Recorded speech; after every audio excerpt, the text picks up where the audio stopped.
PTR Radio. Spectacular group of men. You go find them, you throw your arms around them, you give them a big kiss on the mouth. This is PTR Radio.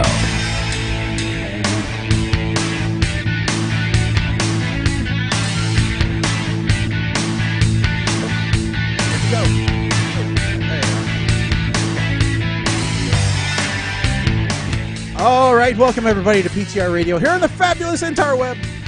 Now, Mike, if I did everything right, the toy might work for you tonight.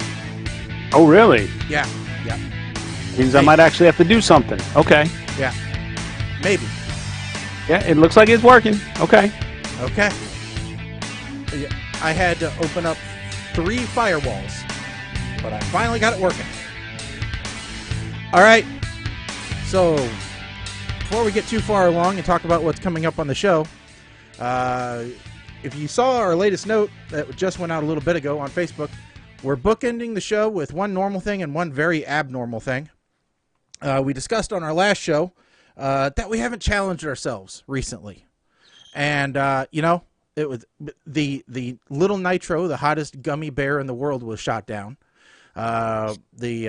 Satan's toe was shot down. Mike brought up some hot sauce. That was shot down. So we settled on something that Colin thinks will be flavorful and good to eat. The 2 times spicy chicken-flavored ramen. So we all have played Julia Childs, and we have our bowl of ramen in front of us. Now, the only thing I haven't done, because you have to show like the garnish, right, whenever you're doing a cooking show. So the only thing I haven't done is, man, they did a crap job of this perforation, is take these chili flakes or whatever. Oh, it's not just chili flakes. It's bad, but I accidentally dropped it on the floor and my dog started to come, my very geriatric dog, and I said, you don't want any part of this, I'm sure. Oh, that looks bad. Yeah, that definitely does not add to the appeal of the sauce or the consistency. So I think there's sesame seeds, and I think this is actually, I don't know if it's pepper flakes or if it's like shredded nori, like seaweed. Oh, I'd be okay with those. Any of those things are not hot. I don't remember anything in the ocean being hot. So, but we've all kind of prepared in our own way, I think, for what this challenge is going to bring to us. Yeah, I did nothing. I've been doing yoga, and some deep breathing exercises. So I got everybody else out of the house just in case. Yeah, see, my problem is today was my work from home day. Tomorrow I have to go to work. And that's when the pain could come. I made sure that I have a fresh package of Cottonelle wipes in the bathroom ready to go. All right. And so tucks. I know where the tucks are. I installed a new bidet seat on the toilet. You both are more well prepared in those areas than I am. All right. So I said, let's just dig in. And sorry for the dead air and normally we don't eat on the air, but I think this is the one time where, we're supposed to. So I'm going to mute my microphone temporarily because since I have the microphone right there by my mouth, I don't think y'all need to hear me slurping on noodles. Well, and you probably don't want to get it in your mic.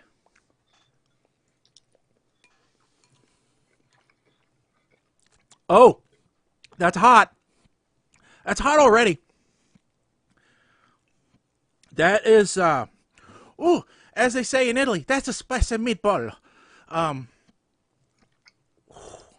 And it's not it was like okay until I swallowed. Like when you're just chewing it, it's not that bad. No, but as soon as I swallow, oh God, the air got to it. That's why you have to keep eating. I'll take your advice here, Colin. I hate myself. This was a horrible idea. If this is what this is like, I'm so glad you guys talked me out of Little Nitro, because this is, this is not fun. But we're doing this for the listeners. Why the hell was I stupid enough to wear a sweatshirt? That's going to be coming off real soon. No, I changed to another shirt because I figured I'd be wearing half of this. Somebody want to tell me why in the hell we didn't do this in the middle of winter? I don't know. I don't Right know. idea was to do this. My office is like 73 right now, and it feels like 100. Oh, okay. Yeah, warm. Keep going. Oh man,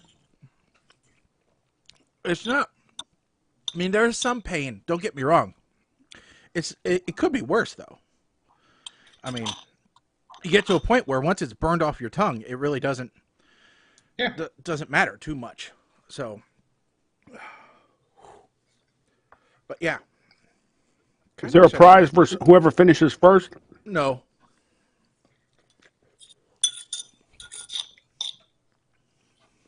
Because I'll put this whole bowl in my mouth right now. Oh. I really don't advise that. I don't know that I'm going to be hungry for real dinner after this, though.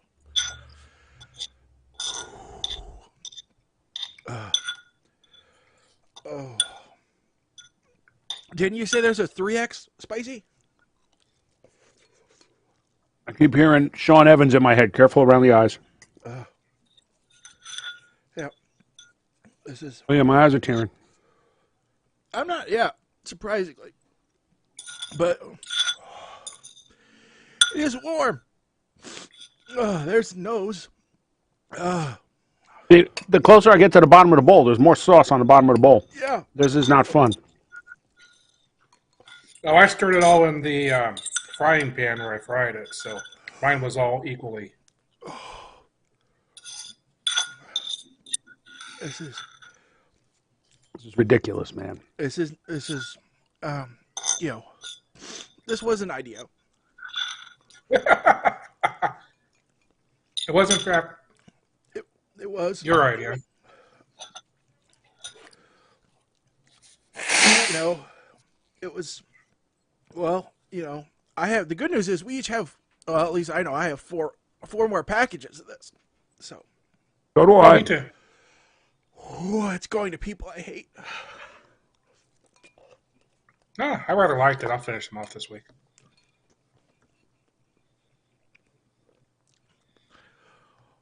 It wouldn't be so bad, I think, if you cut the sauce down. Like if you didn't use the whole packet of sauce, I tried to get every last drop of the sauce. I think if you kind of cut the sauce back a little. The noodles were just regular. I mean, they were just. It's not like they were pepper infused or anything. Oh, come on, power. That's a good thing. A very good thing that we talked you out of the gummy bear. There, Shaggy. You might have died. I'm prepared. I'll show you what I've done. I got a system. I got a good system.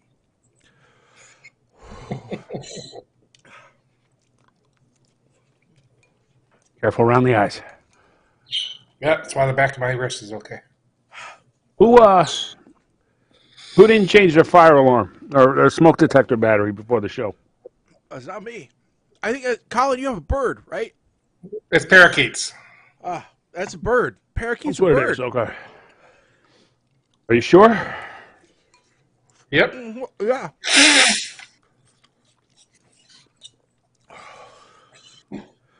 There's like 2 mouthfuls left, and I can't bring myself to do it. I know. I got the same. Oh, aren't you? You know what? You're in a house by yourself. It's not fair. All right. Oh. Okay. Now, remediation strategies. Oh. Your lips are very red, so I would say make sure you get your lips cleaned off there. Jack. Oh. I am going to have to step away after this because I'm going to go, as the only one with facial hair, I'm going to go make sure I wash this stuff out of my beard. Oh my God. Yeah, it's a good idea. Yeah. Okay, so this was step one. So I got oyster crackers. That's like step two.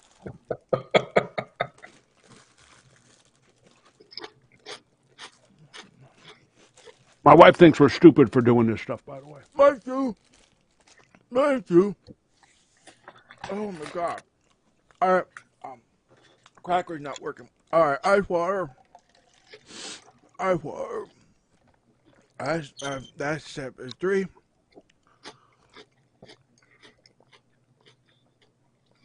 Oh my God. Better. Still not great. All right, last one. Vanilla ice cream.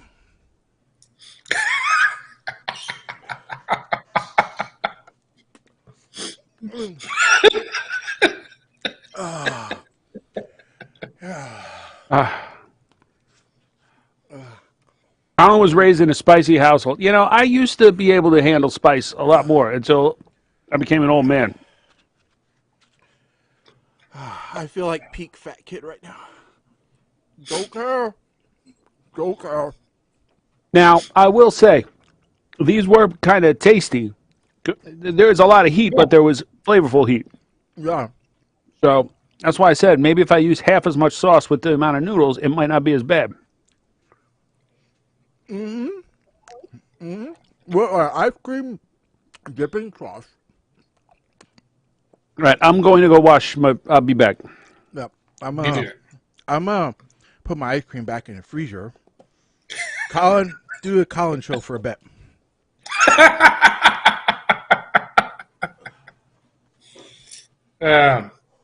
Let's see. To make it not the call-in show, I guess I'll have to talk the entire time.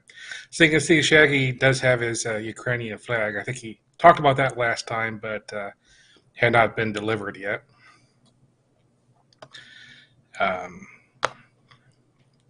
So later on the show, we actually have 2 more movies, one of which I didn't really watch, and the other one I thought was pretty good. So it's a preview of what the other 2 will learn later. This is milk, by the way. I also had a bag of queso flavored Ruffles, which are slightly hot. I figured just a little bit extra heat to go along with the heat. That made sense to me. Oh, yeah, that makes sense. Oh. So I'm not a huge lover of extra super hot stuff, but, well, if I'm out of salsa, I will just use a bottle of Cholula and just put it on tortilla chips like salsa. That's good. Yeah. Well, it was warm. It was definitely warm.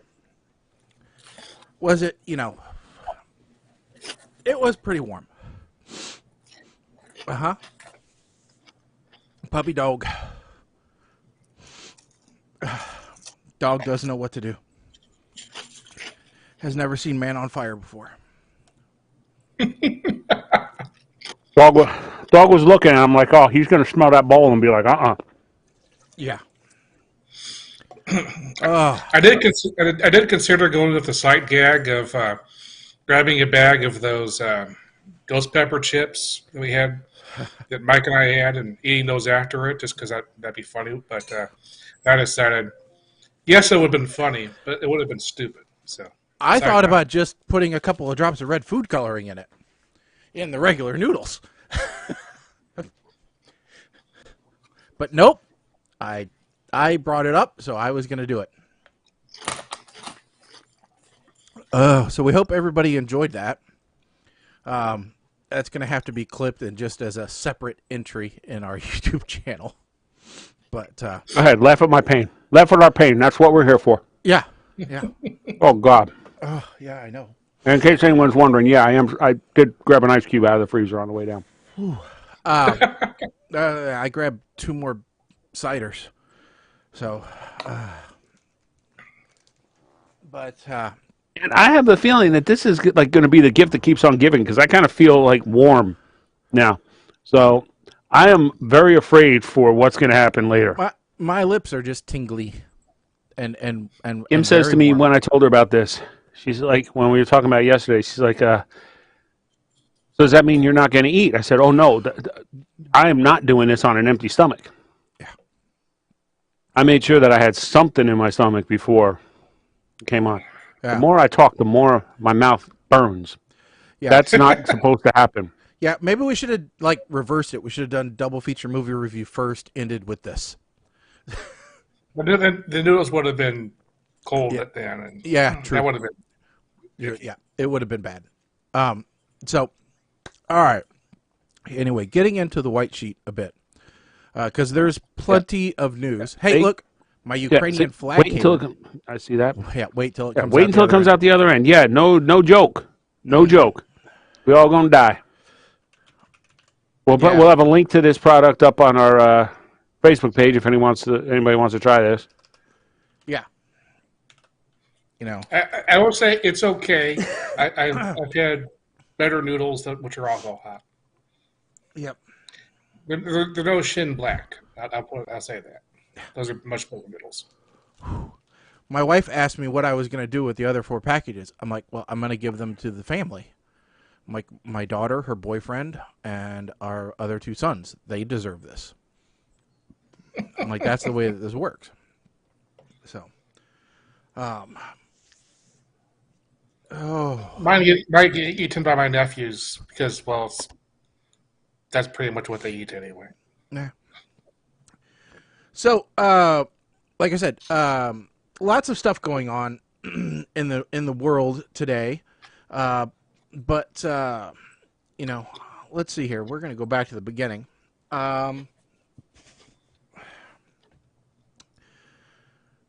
So, Elon Musk. Let's talk about him real quick first, because, you know, if he's not inventing flamethrowers or boring tunnels underneath Los Angeles, or, you know, shooting his business partners into space, saying it's just an empty spacesuit attached to a Tesla, you know, car, then now evidently he has challenged Vladimir Putin to a fight for Ukraine. And apparently he had a second child. Yeah. Well, that's not second child with. He had more children before that too, but that's the second child. With Grimes. Yeah. So, but they're now divorced, and she's with a woman, I believe. I have no idea. Well, she's non-binary, so whatever. So Elon Musk. So this is like becoming. This literally is, I think, how Robot Jocks, the plot started. Well, what's interesting is I thought leaders would actually like physically fight for territories, and you know, this is how Musk's empire is going to grow. Yeah, that's how he'll own the Russian Federation, you know, and then he'll just expand. But I thought this was a crazy idea at first, but then I did some reading on the article. And I guess Musk is a fairly competent fighter. With a name like Elon. You know, I guess according to reports, he actually beat one of the world's top sumo wrestlers. And it wasn't just here, I'll pay you to get out of the ring. You know, he actually said it was a cost of smashing a disc in his neck that caused him back pain for 7 years, but he wanted to win. You know, is just a supervillain waiting for a volcano lair. But so here's the thing, though, because it's one thing for Elon Musk just to write yet another stupid thing on Twitter. You know? Yeah. That's what he does in between building the world's greatest rockets and trying to figure, you know, doing whatever he does at Tesla. You know, he gets bored and he goes on Twitter and writes stupid things. Yeah. Great. The reply he got from a different president of a different, you know, Russia aligned country, though. A leader of one of the other ones said, "Oh, Elon, you should think a bit more about that because he's, you know, basically this long screed about how Putin is basically Walker, Texas Ranger." Yeah. Well, I mean, just goes on and on and on. He has rode a unicorn. So, yeah, you know. basically, it was. Basically, Putin is just the greatest human, you know, human being who will kill you with the fingernail of his little finger. And just like, he's just going, okay, it's one thing for Elon Musk to be writing stupid things on Twitter like this. But this is the president of an actual country doing stupid things on Twitter and reaction to stupid things on Twitter. Yeah, so it's going, what is going on right now? There's a lot of presidents and ex-presidents of countries that say stupid things on Twitter. I mean, if you want to be completely I was going to say. You know, well, used to. I mean, sometimes they build their own social media platforms to continue to say stupid things. I'm not looking at anybody in particular. You know, I hear there's one in China. I'm just saying. Yeah. And he really wants to be my pen pal. He keeps trying. I think when you get to a certain level of fame, pretty much everybody in the world knows who Elon Musk is, right? Yep. You could say he's international celebrity. When you get to a certain level of fame, I think you really need to, in the public eye at least, stay out of politics of any nation. Oh, that's an unpopular opinion, Mike. I don't care. I mean, look at our level of fame. You know, should we bow out of politics and not give them our political view? I mean, other than we've said we're going to do that. I mean, to some extent, I speak about local politics here in Jersey because I am the only Jersey person on. But when it comes to national, I try to bow away. I try to stay away from it. And usually, if I'm talking about it, it's because I am extremely, extremely upset about something.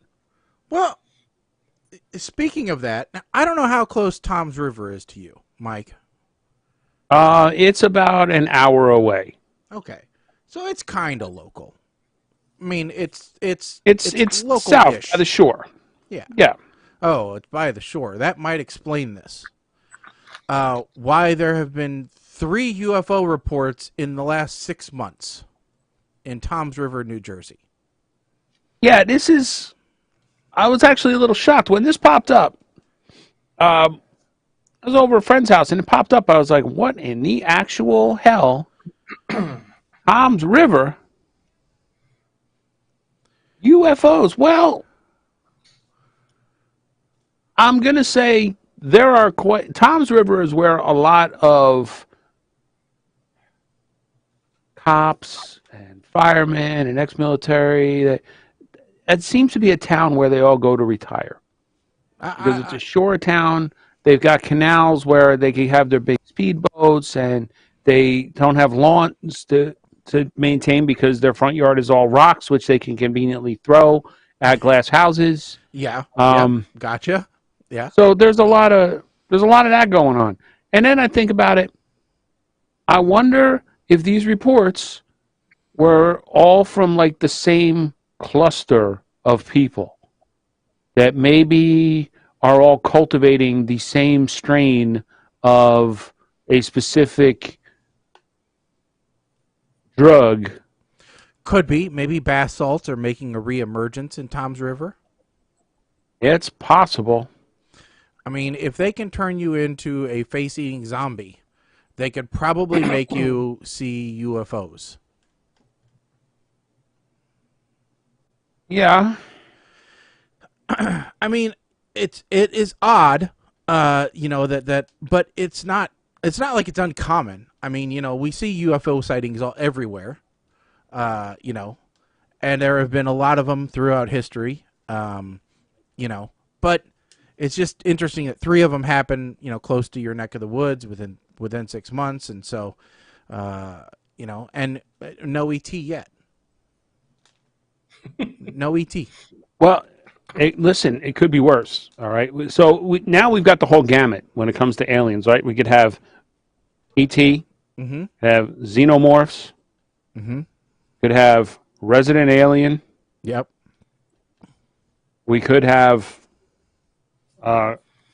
Cthulhu.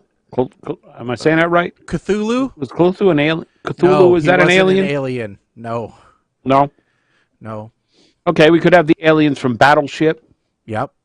or Battle Los Angeles. Martians. Or there's a whole bunch Martians. Mm-hmm. The Independence Day aliens. I mean, look, there's a whole gamut, and not many of them are Freddy. What was it? Mac and Me. You got that alien. Ugly guy. Yep. Ugly E.T. So there's the whole gamut. Aliens are not necessarily friendly, but I got a funny feeling. Look, they're driving by and they're like, y'all stupid. We're leaving. We're the trailer park of the universe. That's what we are. Oh, we really are. Yeah. I truly believe that now. I truly believe that. There's no reason any alien would want to stay or come and stay, or even kidnapping, abducting us. You don't hear about alien abductions anymore. You want to know why? Because they're fed up with us. Well, they're done checking out the back hole, and so there's nothing new to explore. So but yeah, I think Stephen Hawking, I believe, actually said that aliens visiting us would be the worst thing to ever happen, or contacting aliens would be one of the worst things to ever happen to the human species. Because we would would just be overrun. Because any civilization advanced enough to communicate to us or to reach us would easily overrun us. Yes, absolutely. So. So Tom's River, not surprised. There are other sections a little more south that I would expect. Maybe the aliens were actually looking for Atlantic City, so they could gamble. I don't know. I think the same thing. I think there's some places in Illinois where I think, alien sightings totally gonna happen there.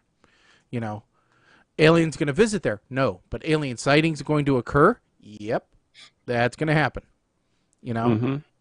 It's just it's crazy. So, all right. So right above it in the white sheet. Let's talk about this one here because I was thinking about this. McDonald's and Starbucks, right? So apparently there's like an Uncle Bopke's or something that is a ripoff of McDonald's.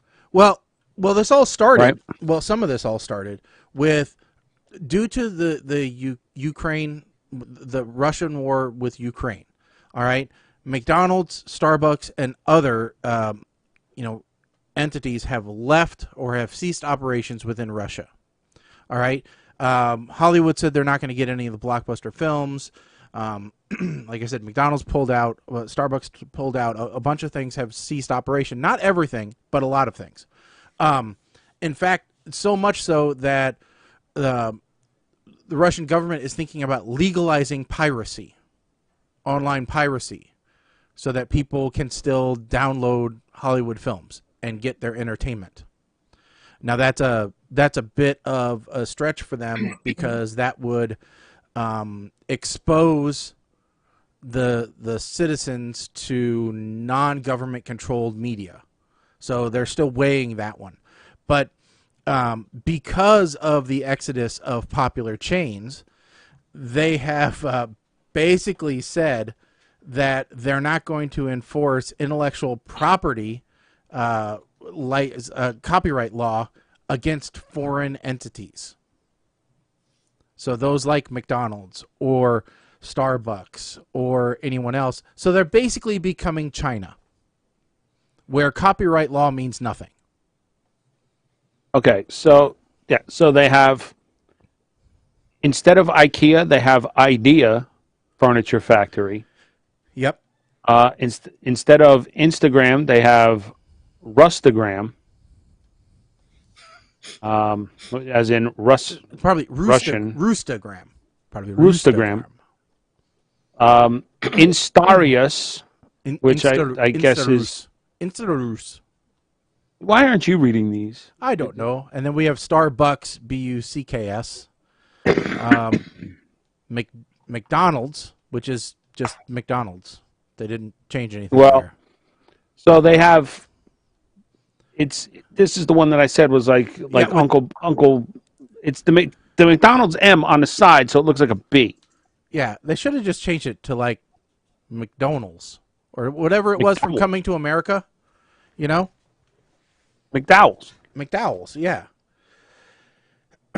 And so yeah, I mean, I'm sure why? that we could probably think of others that they should have. Yeah, but if they've already decided to negate the protection in the first place, then why not just call it IKEA and McDonald's? Well, So this brings me back to. I couldn't think of it at first, but it just dawned on me what it was. So the whole piracy and anti-piracy and all that. You guys remember all of MP3.com? oh yeah, yeah, I do. Okay. I So- won't say that I used it, but I used it for a little bit. Well, it was like a penny a meg or something to download songs. it was like, yeah, basically you could get an entire album for like $1. Yeah, And it was you could get it in like Ogg Vorbis, which was much better quality at a smaller file size at the time. it's like total lossless. Right? Yeah, So yeah, they charge by the volume you download, not by the individual song. That's what they did, and it was based in Russia up until 2007. yep. Now the whole reason they stopped, or the Russian government took action against them, was not because they felt it was illegal, but because they were afraid that it would jeopardize their membership in the World Trade Organization.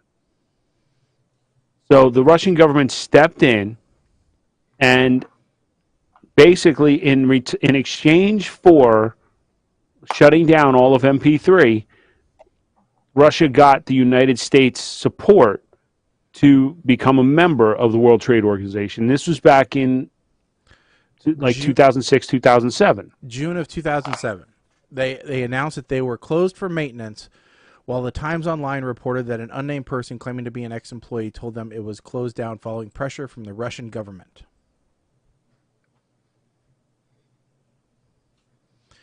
Yep. And I mean, this was the shiznit, right? So now, but that made me think, like, do they even care? To Colin's point, the only thing I can think of is one way or another, this war is going to end. And when it's over, do they want to even try to stop? I mean, there's one thing to be a copycat. There's another to actually use the intellectual property.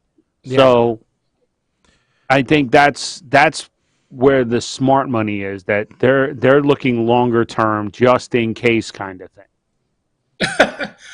Maybe, yeah. I will say, I'm not sure anybody is really looking at any kind of short or long term. They're just kind of reacting. Well, As it stands right now, Russia is just getting so disconnected from the rest of the world. Yeah, I heard. They're becoming super gigantically large North Korea. Yeah, I heard that And- the ruble is basically nothing right now. It is essentially Outside useless of Russia, yeah. Outside of Russia, you know. well, and here's the other thing. So it's not just like companies pulling out. So I know like Netflix stopped streaming. Yeah. Meta was I'm trying declared. to. The company Meta, which used to be Facebook, has been declared an enemy of the state. Right, and that's why Instagram and Facebook are no longer. Yep. Yeah. But WhatsApp is still available for whatever reason. Well, Isn't they have a WhatsApp- backdoor encryption key to that, so that's okay. No, the court that declared the rest of Facebook is not allowed specifically said that they can still use WhatsApp, which is also a Meta. Oh, all right. I didn't realize. That's how out of the loop I am. That I didn't realize that Meta owned WhatsApp now. So Estee Lauder, IKEA, Spotify, H&M, Disney, Warner Brothers, Canada Goose, Expedia, Adidas, ExxonMobil, Harley Davidson, General Motors, truck manufacturers Volvo and Daimler,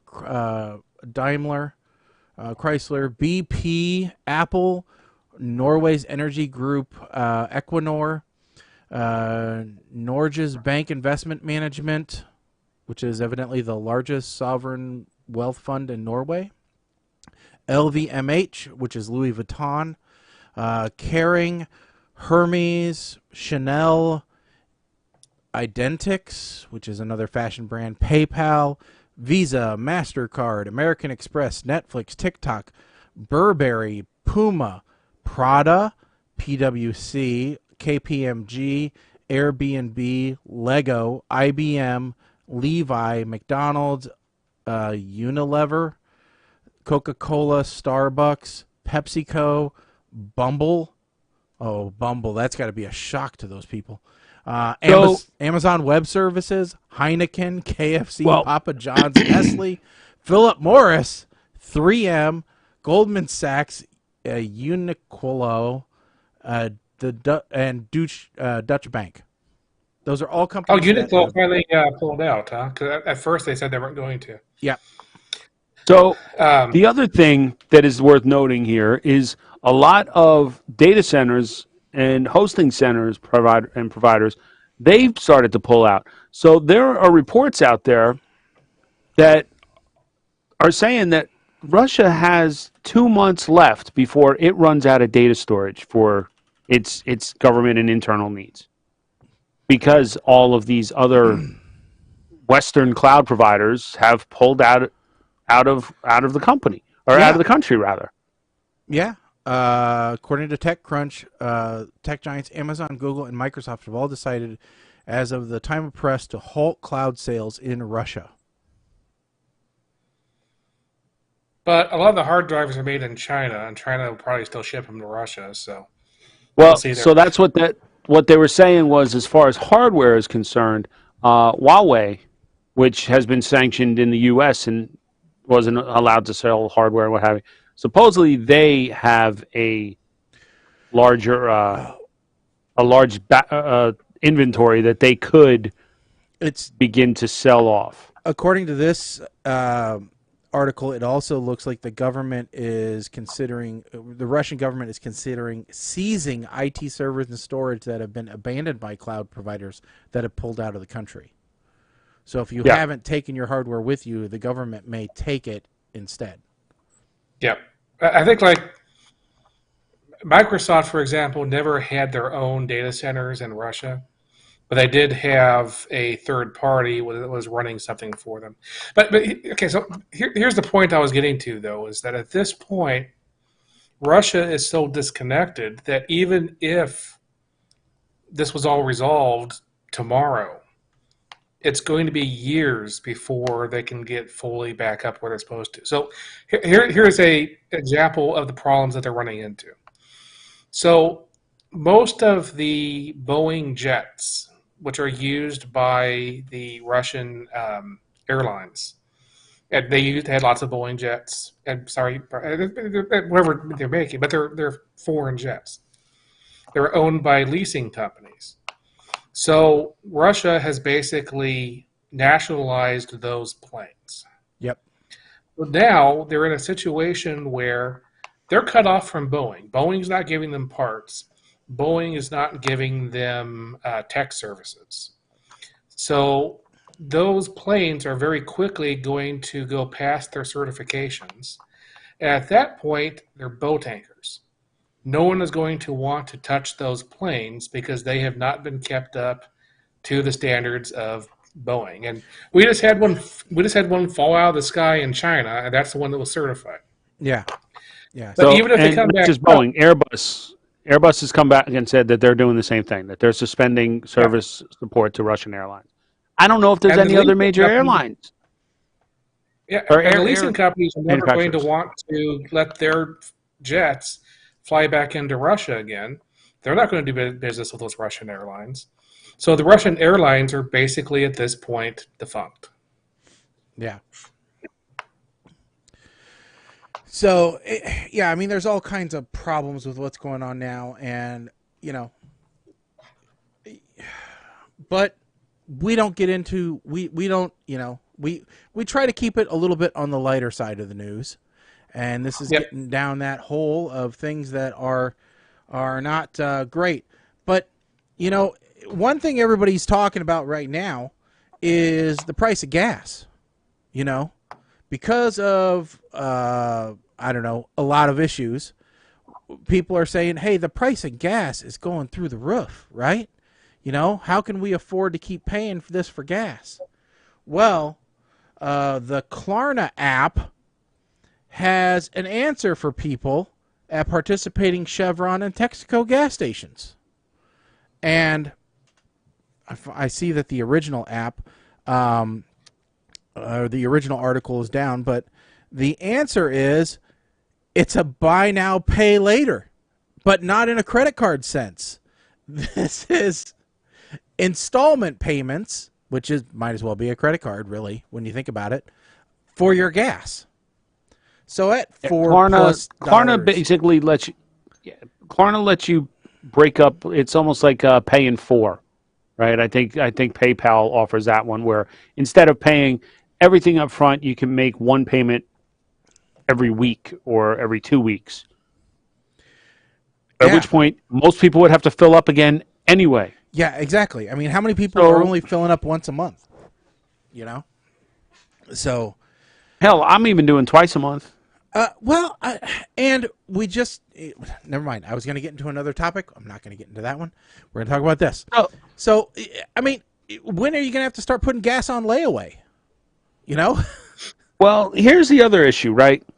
And this is towing that political line, but I'm not saying it's just politicians doing this. Colin and I kind of had a discussion about this in Slack, and I think my annoyance is the politicians here in Jersey, instead of saying gas prices are out of hand, this is what we're going to do to help fix them, they're saying gas prices are out of hand.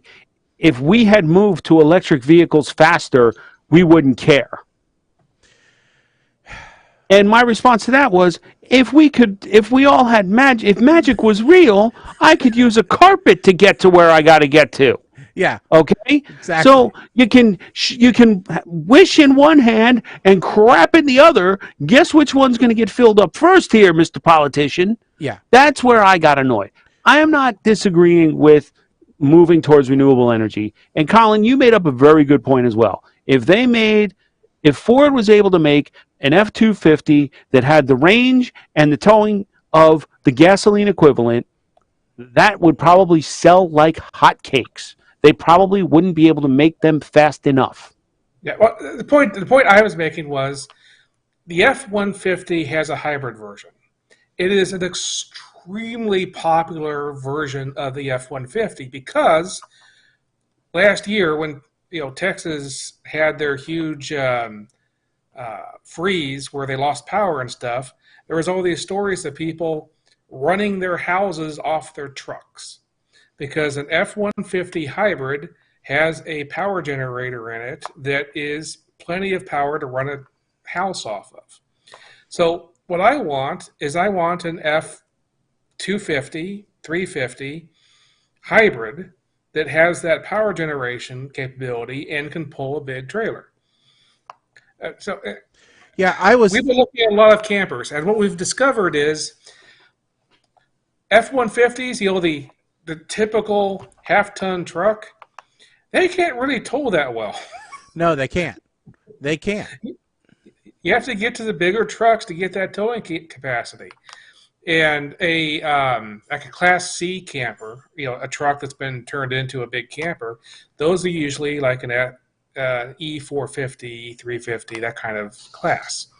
And if you can make one of those a hybrid so that your big camper has a giant lithium battery in it that can use the gasoline engine of the vehicle as its generator, that just sounds wonderful. So that's the bright side of all of this is if gas prices go up, then that helps the scale of getting a bunch of hybrids out there. And that's all to the good. But to say that if we It all also had electric, drives the price of those F-250s and F-350s down because nobody wants them. So you might be able to get it for as long in advance. but the thing is, I don't know about where you are, Mike. Here where we are, our power plant is primarily running off of natural gas now. It used to be coal, but a lot of it's natural gas. Well, natural gas prices are going to go up just as much as anything else does. So if we all had just electric vehicles, then that would just mean that the price would go up. Yeah. So I know New Jersey. I believe New Jersey has 1 or 2 nuclear plants. I don't know if they're both still active. I think one was decommissioned. Indian River, I think, was decommissioned. They're putting in a whole crap ton of the offshore wind farm, bird killer turbine things. And I don't know about the rest. I know there's a lot of, I see, they're called, only because I see the letters on the side. They're cogeneration plants. And I always thought, basically, they burned garbage and used that to make electricity. That's what I thought it was. I could be wrong. So they're getting rid of waste, or they're recycling, or they're doing something. That I don't think anything is coal. That I could tell you. Natural gas, possibly, probably. Yeah. I mean, I'll tell you, I was honestly thinking about, because my car hasn't had the back seats up in probably a year. All right. The back seats have been laid down that long. And I've only owned it for about 2.5 years. Because I'm usually hauling a ladder with me, no matter where I go and what I do. And, tubs of tools or parts or whatever. So my car is treated like a truck most of the time. But in reality, I don't want a truck because I don't want to have to worry about putting a cab, a topper on it, or any of that stuff. Plus, I don't want to be asked to move furniture. All right. So my answer to that is an SUV, but SUVs get bad gas mileage. So I've actually been looking at like the Honda hybrid CRV, which gets like 40 miles to the gallon, which is actually better than what my Accord gets right now. So in looking at my next vehicle, that's kind of what I'm looking at, is going SUV but hybrid, so that I don't hurt my gas mileage any. If anything, it's a net, zero difference, or I'm better off. And I get the kind of load capacity that I want.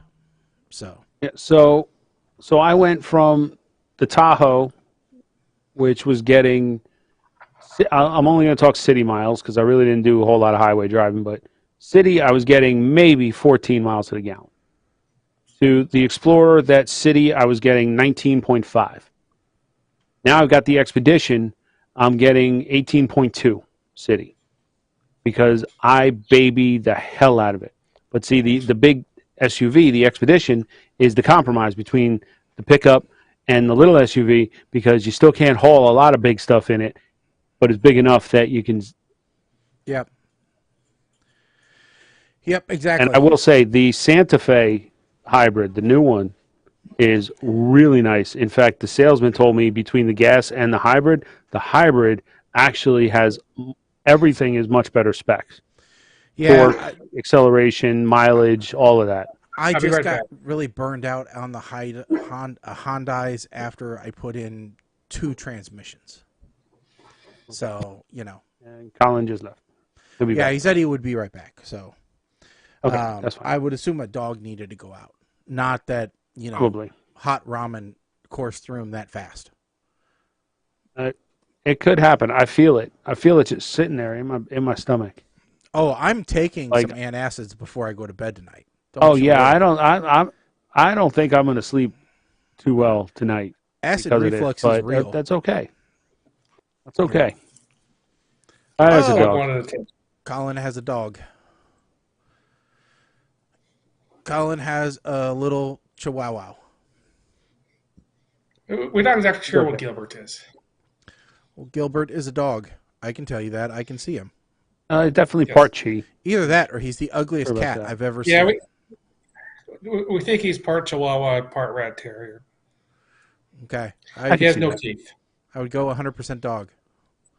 If he is like 50% dolphin, I would be very surprised. But, you could throw him in a pool and find out, I guess. I don't know. How does he do with a ball? Does he balance it on his nose? Maybe he's part seal. So, does he sing Kiss from a Rose? I mean, that could go too. He could still be part seal. It's possible. It's not very often, except when we talk about Disney and Colin's trips there. It's not very often that we have any praise for Florida. In fact, a lot of times we're making fun of Florida for all of the Florida man stories that seem to pop up on the news, right? Oh, yeah, 100%. Well, I don't know the last time we said, and now good news coming out of Florida.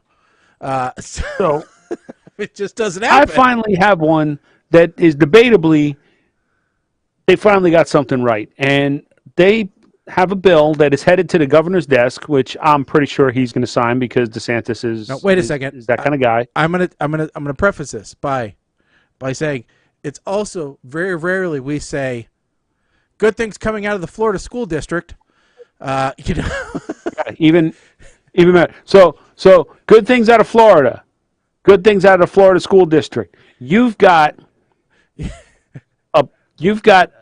maybe a point about that big. Yeah. Of where those two circles intersect. And we're going to hit it right now.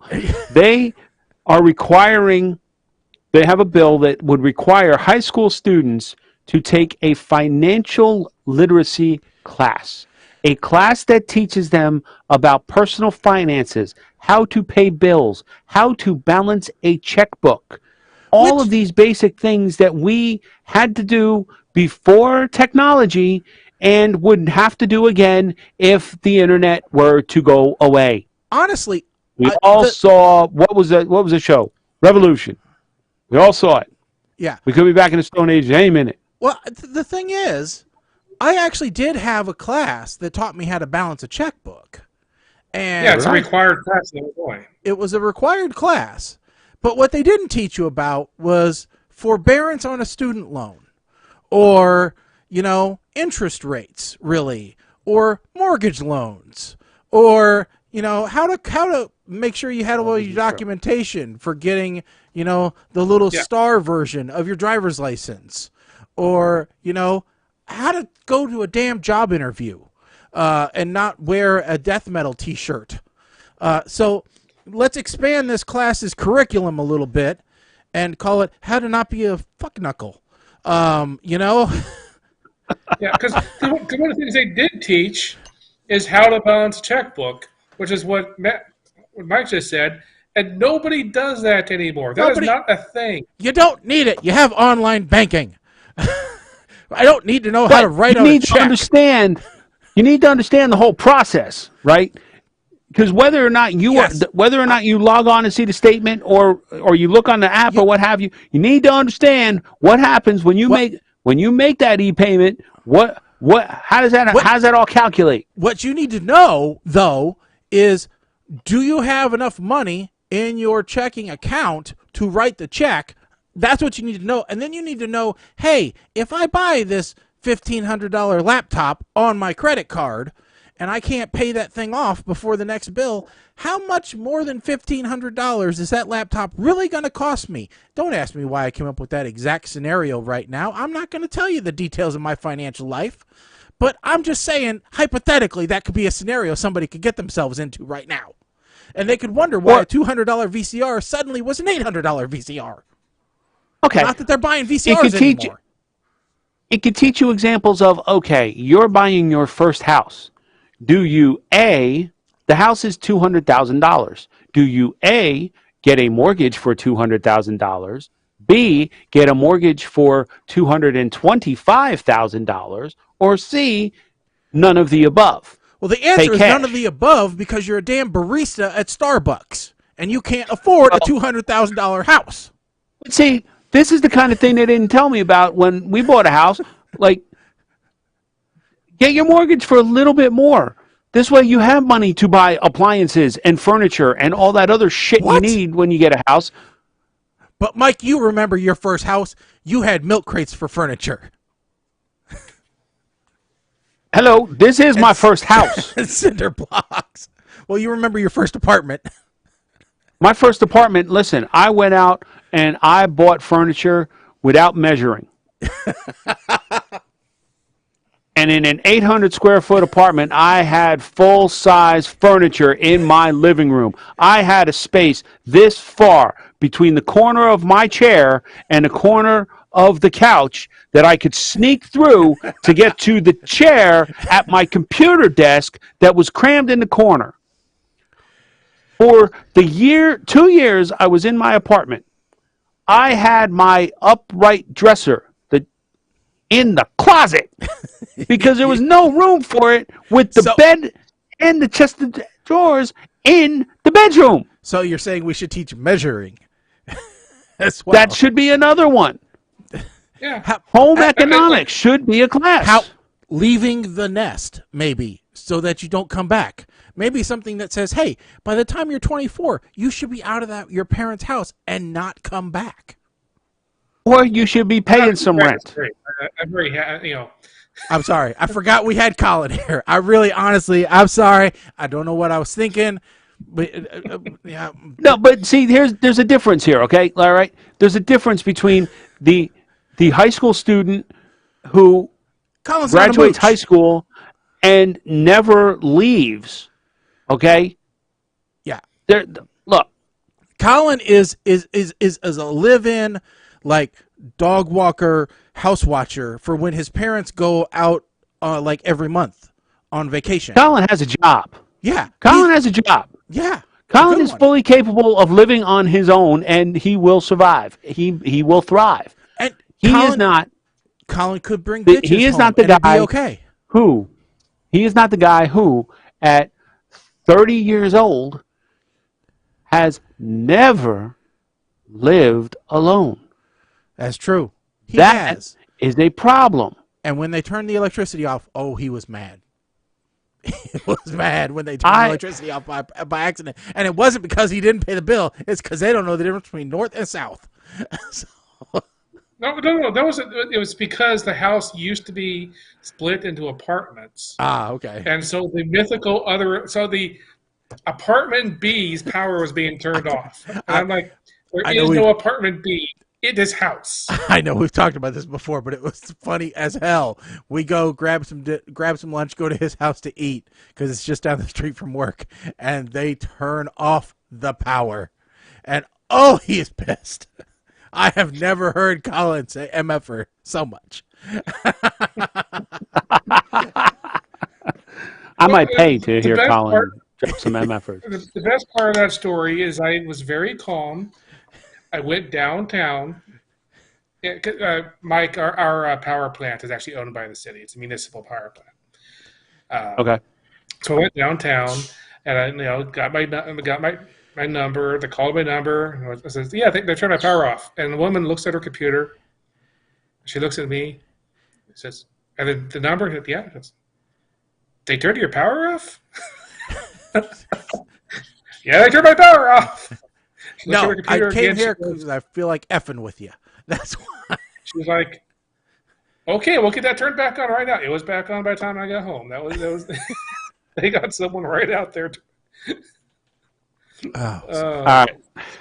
So yeah, while we're talking about funny stories, I got one off the white sheet here for you. Mm-hmm.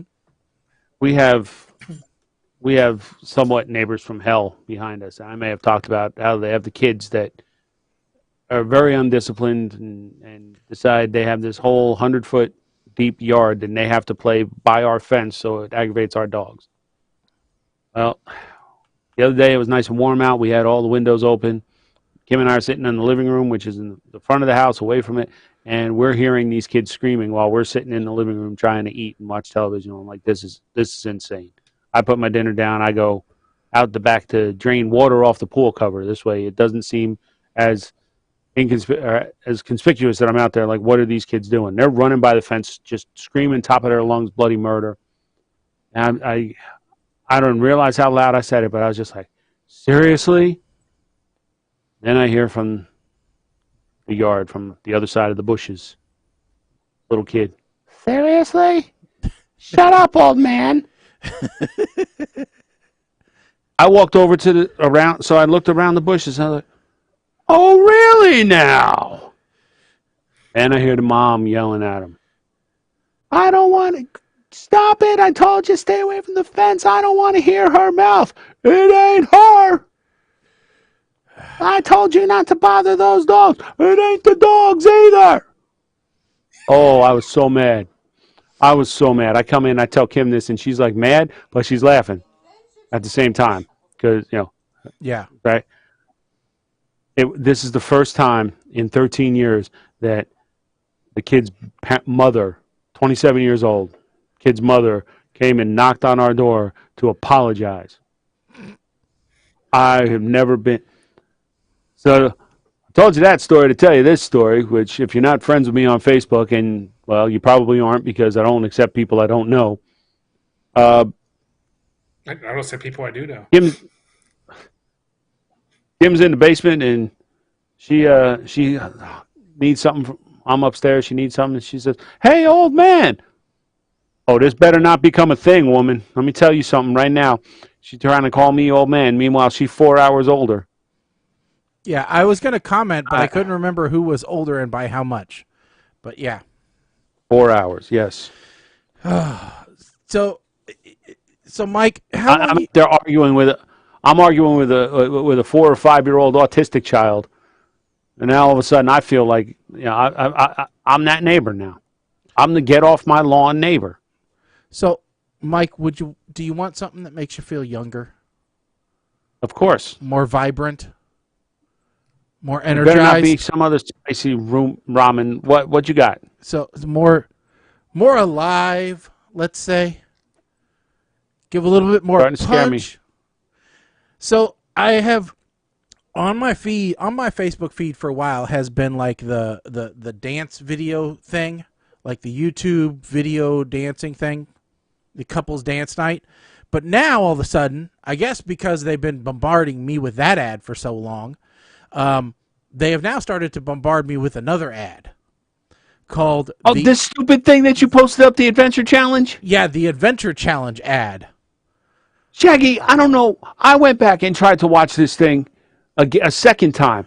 And the first time I started watching it, I flat out said, I'm going to have to watch this after a drink or two, because I started watching it like while I was logging on and checking my email in the morning. I said, one cup of coffee has me want to say very mean things about these people. I went back later on to watch this, and I have never watched a YouTube video and wanted to throat punch somebody so bad. These two, this is the absolute worst. No, absolutely not. No. Well, we don't have Not to only watch is the the video. challenge stupid, people are just. We decided that we were going to challenge each other, and the first challenge is we are going to buy each other outfits. I felt like I was watching a Mad TV sketch here. Like, are you seriously that dull? And he's all along for the ride with his beard, just like, yeah, we're gonna do this, honey. Well, what's Cocaine's a interesting wonderful is drug. this is not like the only ad for this thing that I have had, and there are some very there's weird ass ads, all right, for this. So I'm going to show you some of the images they use to advertise this, and it'll give you an idea of some of the challenges that they want you to do. So this is Bake Night. All right. That is not the same couple. No, it's not. It's not. The couple I sent you the YouTube video of, they were just showing you what their experience was. Well, that's definitely not the same thing. But anyway, let me see if I can find another one. There was what was this one? So yeah, there was one about here, let me do this, and we'll do this, and so here we are. We're just eating steak. Everything's happy. It's a no phone rule. You know, everybody's cool. Everybody's having fun. And then a timer goes off. And this is called the Mr. and Mrs. Smith adventure, where every time you hit them with the Nerf gun, it like strip poker. You know, if you've ever seen the movie, it's ironic that you don't see any animals in that video. I'd love to try and do that when you have dogs and or cats in the house. Yeah, and there's no children either, obviously, because that is often when you need these types of things. Is once you've had 3 or 4 kids in the mix, and suddenly you have no time. Or if you're trying to bring children into the mix, maybe, I don't know. Yeah, so possibly. But I see this thing and I'm like, okay, this is great, but this is also, very much assuming, oh my God, I'm going to give you nightmares, Mike, right now. Look at that. Look at that.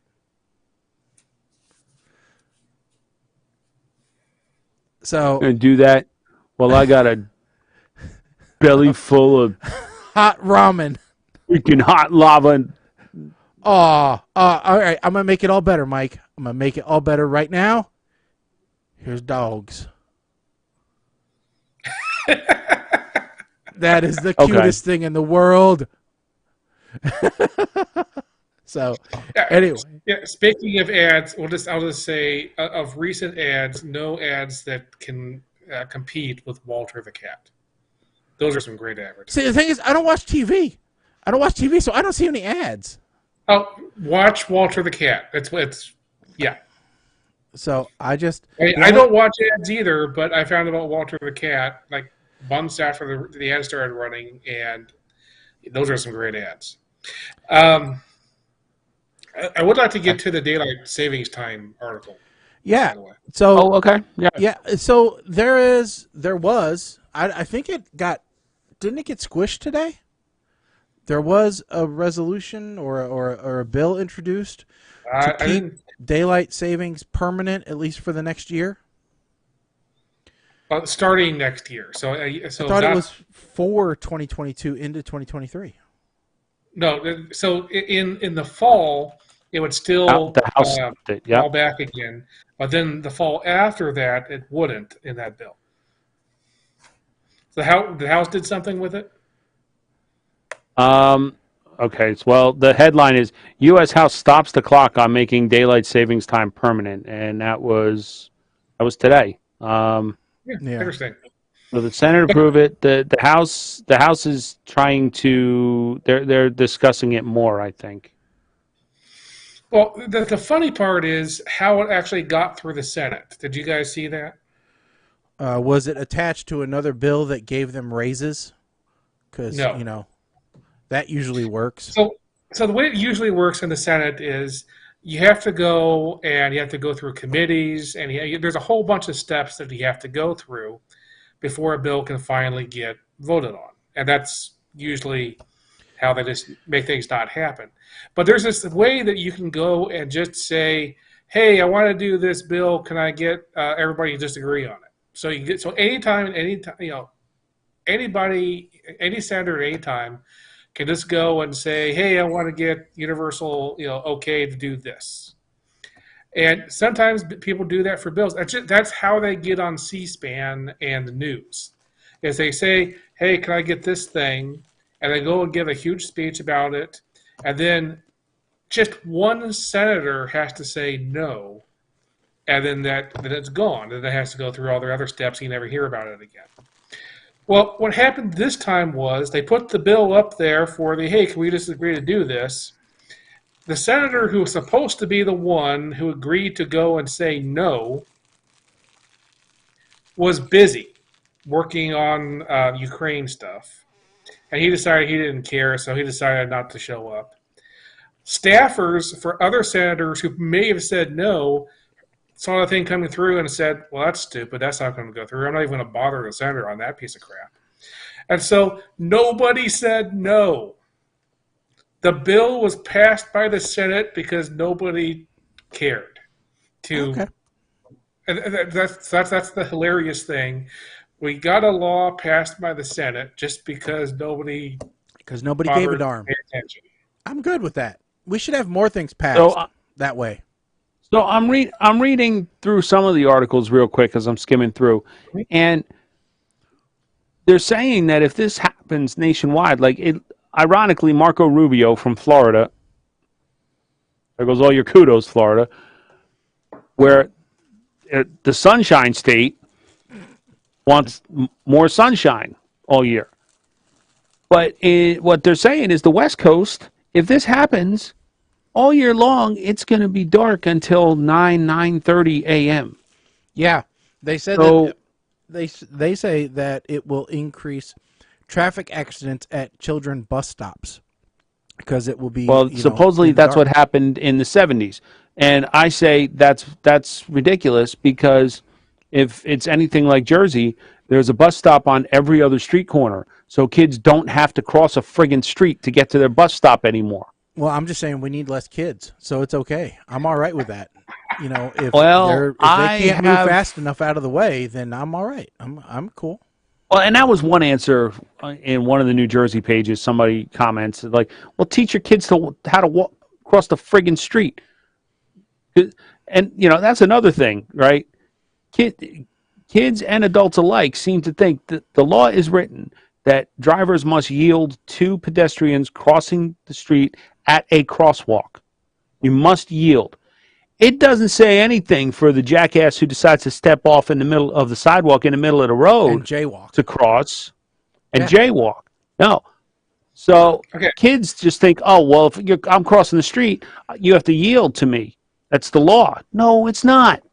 Your parents are stupid. They're not teaching you right. Okay, technically it is true. I mean, if you see someone walking in the middle of the street and you decide to run them over, then you're going to jail for 20 years for murder. Well, And also, that is a purely United States outlook. What? That we have too many children? Jaywalking. Oh, Jaywalking only exists in the U.S. because so back in the U.K., as far as they're concerned, the pedestrians were there first. So they have right of way at all times on roads because they were walking on the roads before cars existed. okay, so according to that, I was there before these kids, so they should respect my driving. well, yeah. And that's Where's my horse and buggy? I should be able to do whatever I want. Horses were here before cars were. By all means, I'm not saying I'm not going to try and stop. I'm not saying this is Grand Theft Auto, and if you step off, I have the legal right to hit you. What I'm saying is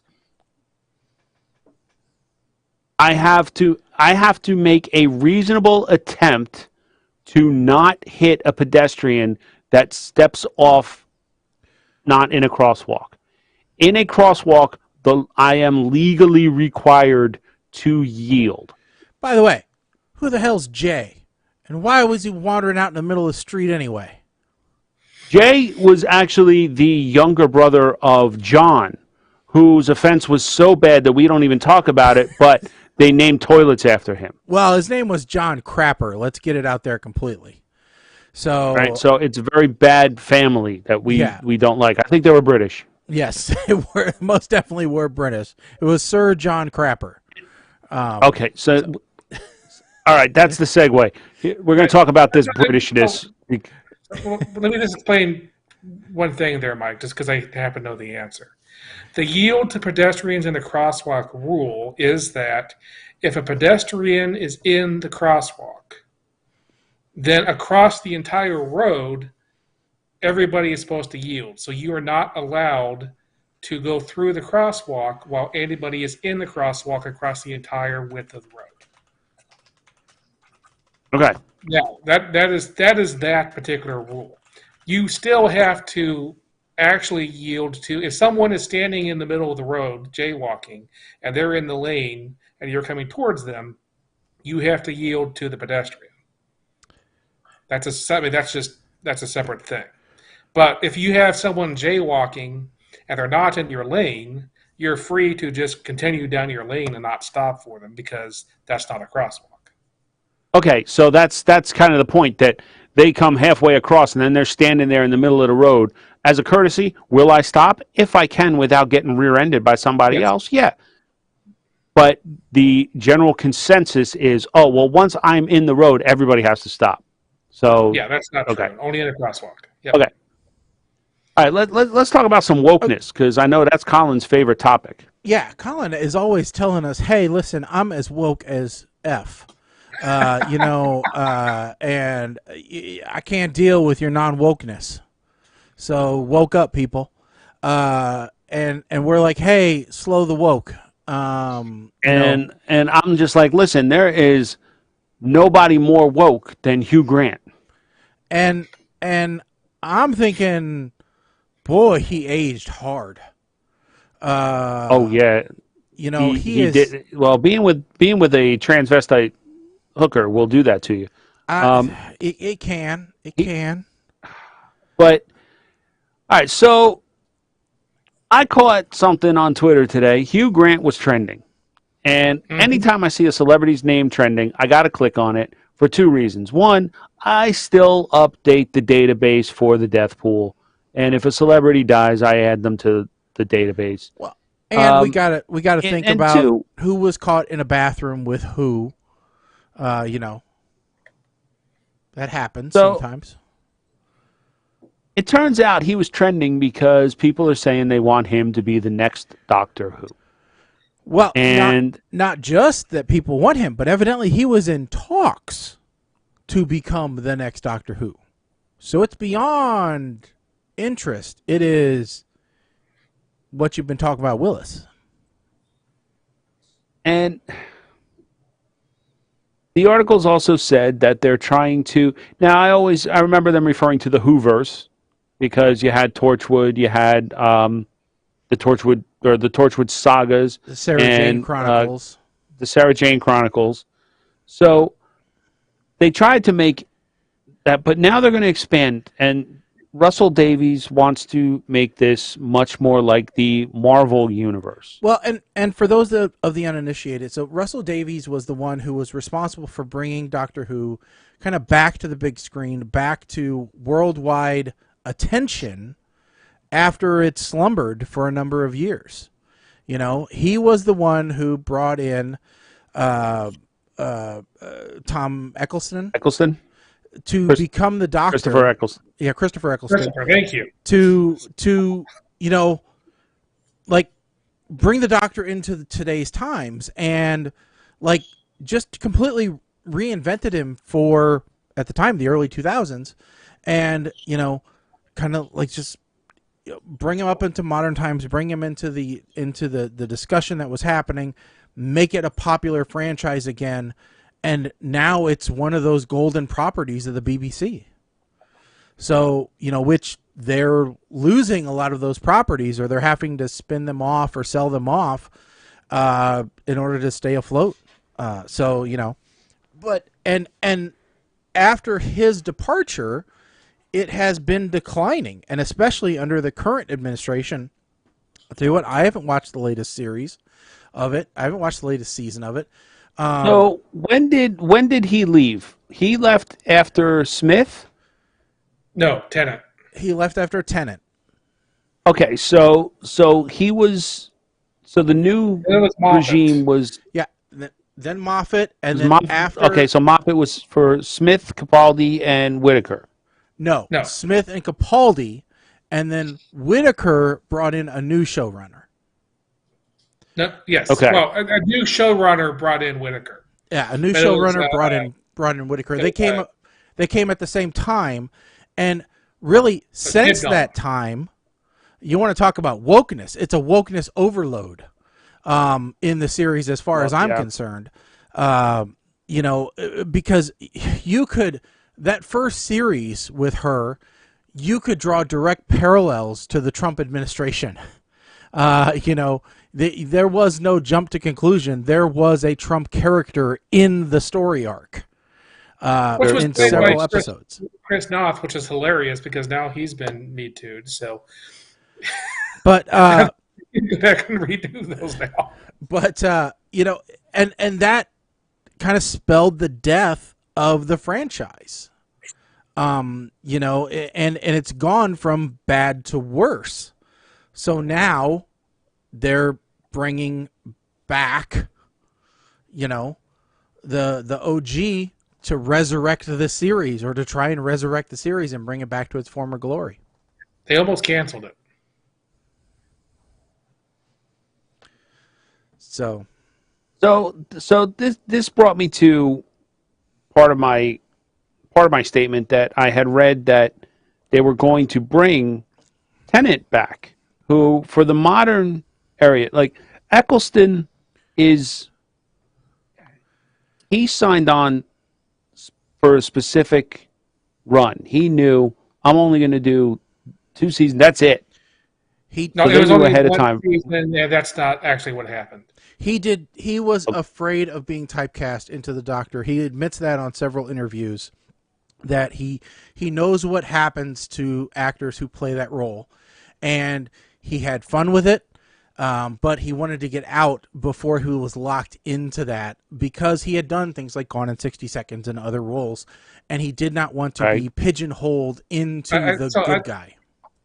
So that's a story that he told. The truth is, and there's more current reporting on that. But basically, things were not all rosy for him. He was not happy with stuff, and that's the reason why to this day he's refused to do any other Doctor Who stuff, because there's still a lot of bad blood between him and the BBC.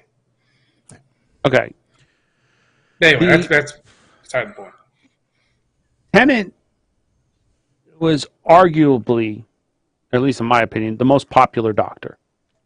I think the new reboot. There's a huge of the new era. There's a huge divide about whether Tennant or Smith or Matt is the best, right? Because and it mainly depends on your demographic, right? Your age range. And this age. is true. And age. So, what's always true about all the Doctors is that your favorite Doctor has a lot to do with how old you were at the time of that particular Doctor. And so Capaldi didn't have a huge following. He had a good following. I think a lot of Tennant's followers enjoyed him. But like I did, I enjoyed a lot of his monologues and things like that. I enjoyed kind of his story arc. But you didn't see that same transfer over to Whittaker. And they just messed up her storylines a lot. Whittaker was very, very polarizing. It was very polarizing. Right? And it didn't help. I think a different showrunner with Whittaker could have had a very good Doctor Who. But the combination of Chibnall, who writes scripts with lots of tell instead of show, and just you get to a place where here's the place where Whittaker's Doctor reads the entire what's going on from the screen, and then that's the end of the episode. Like I said. So let me explain real quick my wokeness problem, because what I said is this whole thing where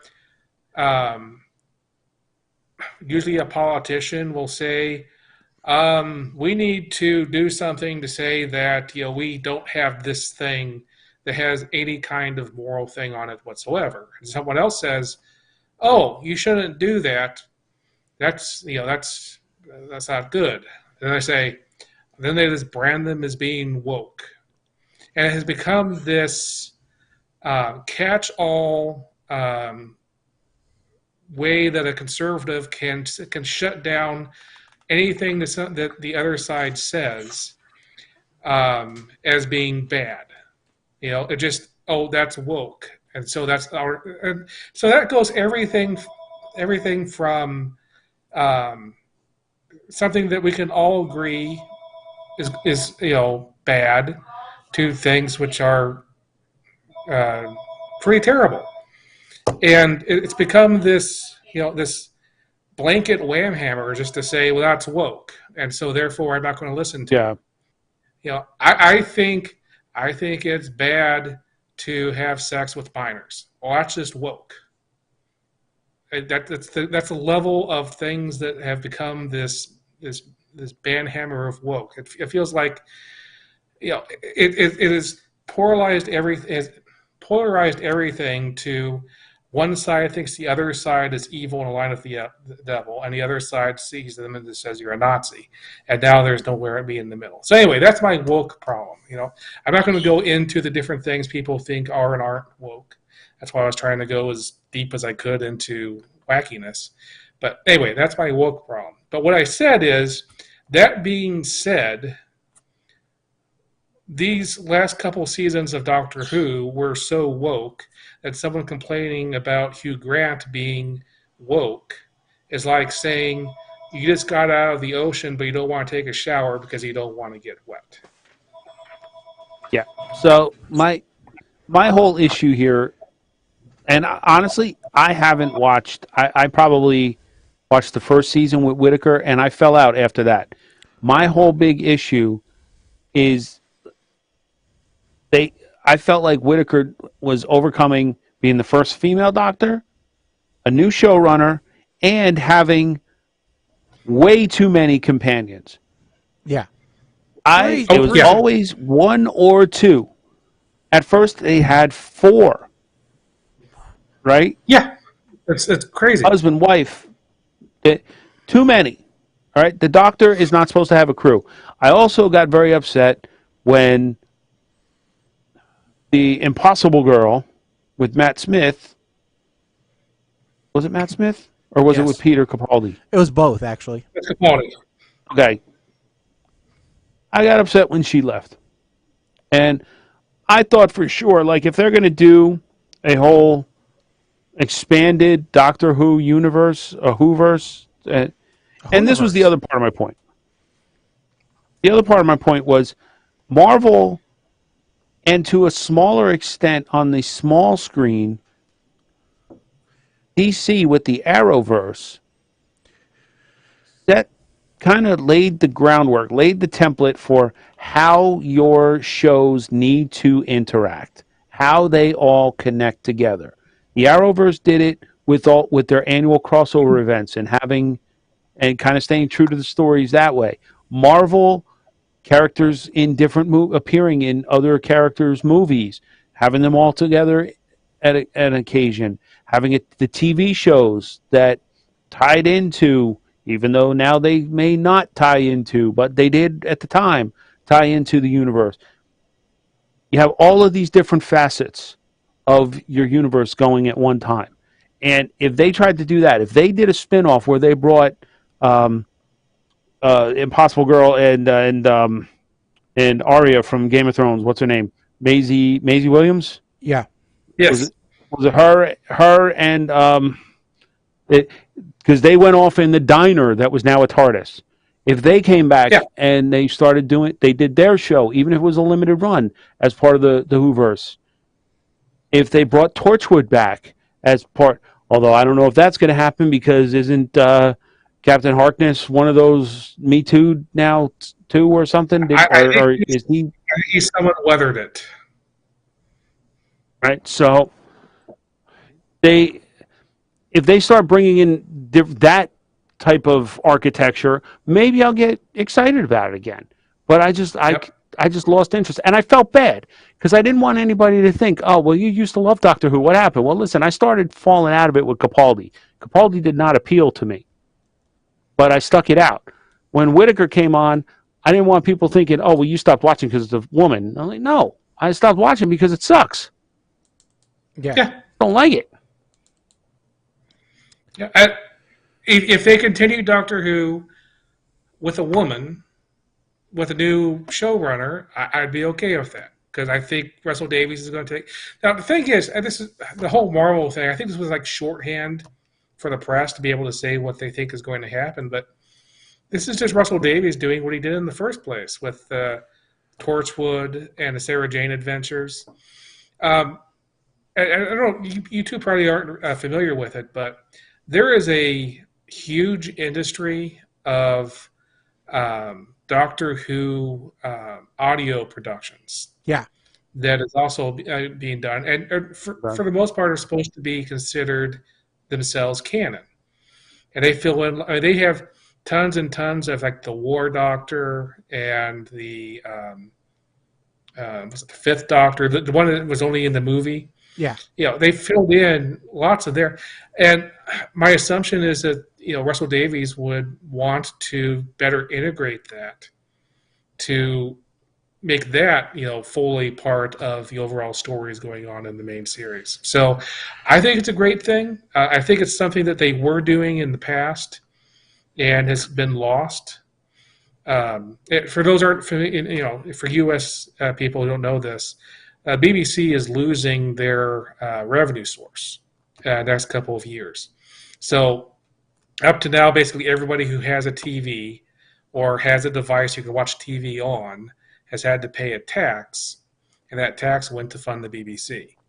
Well, that tax has been eliminated in a couple years. I forget exactly which year it's going to end. But after that, BBC has to figure out some other way to fund themselves. Maybe part of that's going to be a Doctor Who streaming service of, like we've been saying, like Marvel, like Disney's been filling up Marvel with all kinds of stuff. You got the date there, Shaggy? So it's I was going to say it's going to end in 2027. 2027. Yeah. So they got to figure out how to pay for stuff, and part of how they may need to pay for stuff is getting more Doctor Who things put onto streaming services in the U.S. to fund their TV back in the UK. Yeah. So yeah, it's just one of those things that's going to happen. So before we get into the double feature movie review, I do want to talk about this one quick note, because we are talking about streaming services here in this break and in general with the double feature movie review. So there was a question that was made out to Business Insider, and this is back from last year, but it was a question of, okay, if you could keep only one streaming service, okay, only one streaming service, which would it be? What would be the one streaming service you would maintain if you could only keep one? So I'll ask the group here. I think we're probably going to be fairly consistent on this, but I'll ask Mike first. Mike, which one would you pick? Well, I'm thinking about this a little too logically, I think. But I'd have to keep Prime, because Prime Video is included with the shipping. So the perk of having Prime Video is it's like the cart leading the horse here. Let's separate it from Prime shipping. Let's say that was just a separate fee. Okay. I would probably, let's say we're not including like YouTube TV. You're right. Yeah, we're not including television services. So we're just including rebroadcast original television or original content channels. I'm probably going to go with Netflix just because they have the largest library. It's a close tie. It's a close tie because a lot of the older stuff that I like is on HBO Max. So that's a tough one. I would have jumped at Netflix is my first. Yeah, Netflix was my first reaction, but as I start to think about the actual content that's available, I don't know. Most of my streaming, most of the stuff I watch is on HBO Max. Yep. Colin, how about you? Okay, so mine's going to be somewhat controversial, but it's going to be the one where I technically stream most of my content from. So it's going to be the Usenet. You say BritBox on the very. All right. What? So other than downloading content, how about actual streaming providers? No, I'll probably stick with Netflix just for Netflix. Just for nostalgia. It's kind of like I think Netflix kind of has the Kleenex thing. right? So Netflix and chill. You don't say, hey, you want to come over and Hulu and chill. Netflix has become synonymous with sex at this point. So, that's pretty powerful in their side. And that corresponds to the survey. 41% of respondents said they'd keep Netflix as their primary streaming source, which I completely agree with. I'm the same way. I think Netflix has the primary, source of everything that I want to watch at least once. And their content's changing a lot. Now, with that said, with Paramount Plus coming into play, Peacock, and some of these other, and HBO, coming out with original content, and Disney Plus coming out with original content now, or unique content that's not sub-licensed to anybody. It's kind of starting to change the landscape of things a little bit. But according to this survey, like I said, 41% Netflix, 21% said Hulu, which I'm not really a big Hulu person. I have it. I don't use it. It's just included with my Spotify account. HBO Max, Mike, you said that's 13%. So that's number 3 on their list. Disney Plus, 9%.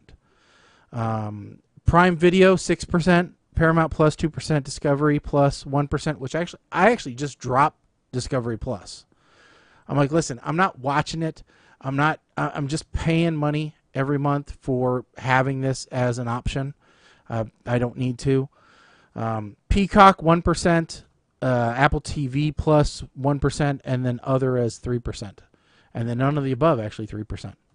So, well, here's the thing. So let me, because one thing you just said there gave me something to talk about. So, first off, Hulu is definitely my second. I use Hulu a lot as I didn't watch that yesterday, and I want to watch it today without having to worry about fast forwarding through commercials. So Hulu usually will have everything that Fox and ABC and NBC had before, and then Paramount Plus is my third because that fills in the CBS shows I want to watch that I don't want to watch with commercials. But here's the thing: Discovery Plus. I had a 1-year subscription to Discovery Plus on a discount. And I got it last year because that's what I wanted to watch BattleBots on. So this year, BattleBots is starting back up again, and Discovery Plus, that 1-year subscription expired on Discovery Plus. So I had to turn back on again because, again, I'm going to watch BattleBots, and I want to watch them. I like watching BattleBots for lunch the day that it comes out before it even shows on actual TV. But here's the thing. That's a month-to-month subscription now. yeah. There is no 1-year discounted way to get Discovery Plus. So as soon as BattleBots ends, I'm canceling that subscription. I'm not going to keep it going. Well, and that's like I canceled Fubo, right? And because we've got Comcast working now in the house, and they're like, well, you can put it on pause for 6 months and we won't bill you. And then you can pick back up. And I'm like, no, I don't even want to do that. I just want to cancel. And they're like, well, do you want to cancel because you're planning on picking us back up again once your sports teams start back up? And I'm like, all right, I guess some people probably do that where they just drop packages until their sports season starts back up again. I'm like, I guess that's something I would do if I was into that kind of thing, but it's not me. And I can see probably people doing the same thing for like HBO Max and stuff like that. Hey, Game of Thrones is back. All right, I'm going to flick on HBO Max for a while. I'll binge everything, and then I'll turn it back off again. So it's, I guess it is one of those things. Or Disney Plus, same thing. It's, hey, Mandalorian's back on. All right, great. I'm going to throw it on for a month. I'm going to binge everything, and I'm going to turn it back off. So it's not going to be, and I think some of the streaming channels have gotten wise to that, which is why they're not doing bulk releases. They're doing these weekly releases now again, because they know people want to watch the hot show, and so they're going to drag it out a little bit. But, then there'll be people like me who could say, you know what, I don't care if I watch it on time. I'm going to binge the damn thing. And so that's what I'm going to do. And I'll just wait till it's all said and over and done with, and then I'll turn it on for a month. I'll turn it back off again if that's really what I want to do. So, yeah, I've just been going through kind of all these different streaming services and going, you know what, I don't need it. I don't want it. If I need it for a certain thing, I'll turn it back on for a month and I'll turn it off. So. And Colin, it's interesting that you say Discovery Plus, or Shaggy, I'm sorry. Well, you guys did get rid of Discovery Plus. One thing worth noting is Discovery Plus may cease to exist. Oh, yeah? And yeah, well, because of the merger between Discovery and Warner Media. Right. There's discussion about whether or not they're going to keep HBO Max and Discovery Plus as separate apps and bundle them the way Disney does with Hulu and ESPN, or will they merge them into a single app? So it's possible that could combine. It's almost like the independent endorsing one of the higher candidates to compete with Netflix. Well, they should do that, but they should really, really consider changing the name at the same time. Yeah. Why call it HBO Max? It's Warner Brothers. Why not stick the name Warner Brothers on the front so that everybody knows what this is? Call it Warner Plus like Paramount did. So. Well, that's why Paramount, they had CBS. They said, you know what? We're Paramount. We should stick our name on it. Disney Plus. They didn't. Peacock. They could have called themselves Universal, but I think that's too confusing. So I could see where Peacock came from. At least that's something that makes sense. But yeah. I don't know. HBO Max just sounds way too much closer to HBO itself. And it's just like it's hard for people to care. Anyway. We're already 10 minutes into our movie review time slot. I don't think that's going to matter. But. So, we do this little thing every time we do a show, which is called our double feature movie review, where we pick two movies. Normally, we pick them at random, but at this point, as we said, those streaming services are coming out with unique content. So we decided that we're going to pick something which is topical and new, and maybe you want to tune into it and find out. And, and then we're going to pick something random from our suggestion list of things that we should watch. And we're going to tell you whether it's worth watching or not. So this week, we have Honesty Weekend and The Adam Project. Honesty Weekend available on Amazon Prime right now. The Adam Project, of course, available on Netflix. I think we should do Honesty Weekend first. Don't you guys? All right. So, Colin. Where'd my button go? Damn it. So Colin, let's start off with you and go with Honesty Weekend. Okay. I was going to say you don't really need to do that. I didn't finish this movie. You didn't finish? I ran out. No, I ran out of time. I tried to watch it, and then I realized this movie has absolutely no meaning whatsoever for me. It's a movie about married people being honest with each other and the weekend, and I'm like, I'm not in a relationship with anybody. Never really been in much of a relationship. I don't know.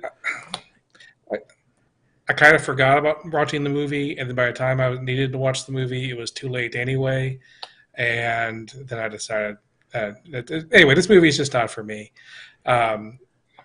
Even if I'd finished the entire movie, I would have written it off as a meh and said it has absolutely no meaning to me whatsoever. And so I just didn't bother finishing it. I watched the end of it just to see if anything cool happened, and the ending didn't tell me that I needed to watch the rest of it. Well, can't we say that you don't have anybody yet, though? I mean, really, can we leave a little hope? A little, Jay, that's your dream, Shaggy, of trying to get me set up as a show bit, and that is just not going to happen. It's not a show bit. No, I just want to see you happy. I just want to see you as happy as Mike and I. What makes you think he's not? I want to see you as in wedded bliss like the both of us are. All right? Don't you know, that it's great. That, everything is wonderful. And that, you need to be that way.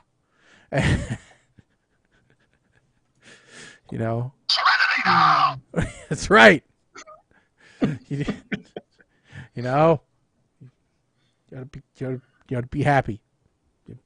A child in me, because what happened when you see a Serenity Now button at the dollar store? What do? You buy it. Why? Because you can. Well, yeah. All right, Mike, you're up next. Honesty Weekend. Okay. So let me be clear about one thing right off the bat. If I was with someone and after getting high, they decided to start getting all emotional and ripping into me, I would be drowning myself in that effing pool straight away. Nerd swagger. They talk about one of the guys had nerd swagger. If that was a thing, I'm pretty sure that we three gents would be would have been the most popular kids in high school. And of course, the pretty boys into borderline psycho chick. And I can say chicks because though I don't want anybody woke coming after me.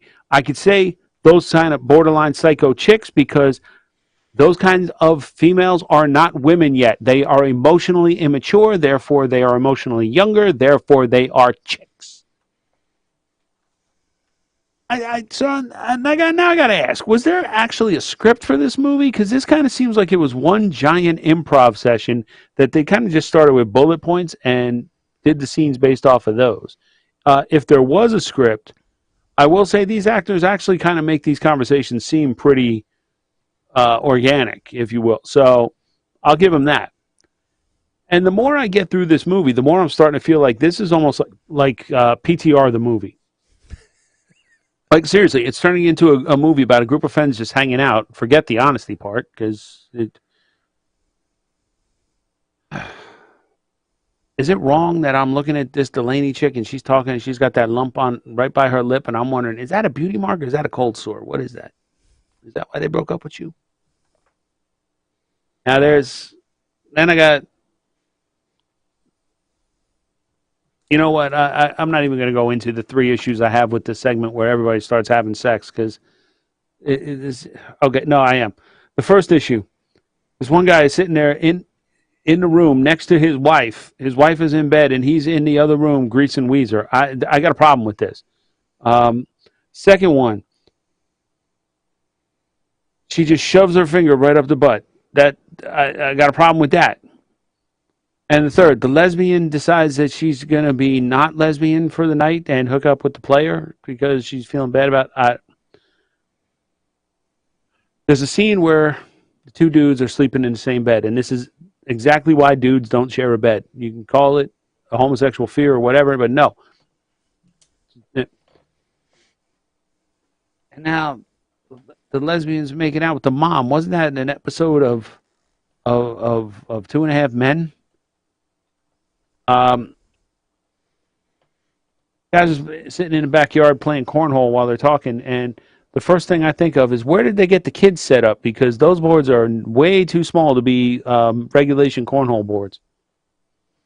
Look, Future Nikes, this was, look, it was annoying at times, but it was also kind of fun. I mean, this was almost like Hot Tub Time Machine without the time travel and without a hot tub. So I'm going to give this one a smirk. Okay. All right, my turn. So I took Mike the 8-Man style notes, just like what he just did. Videotaping therapy. That's a problem. All right. Smokes pot as passenger in a car. This is not a Cheech and Chong movie. He seems to have that kind of vibe.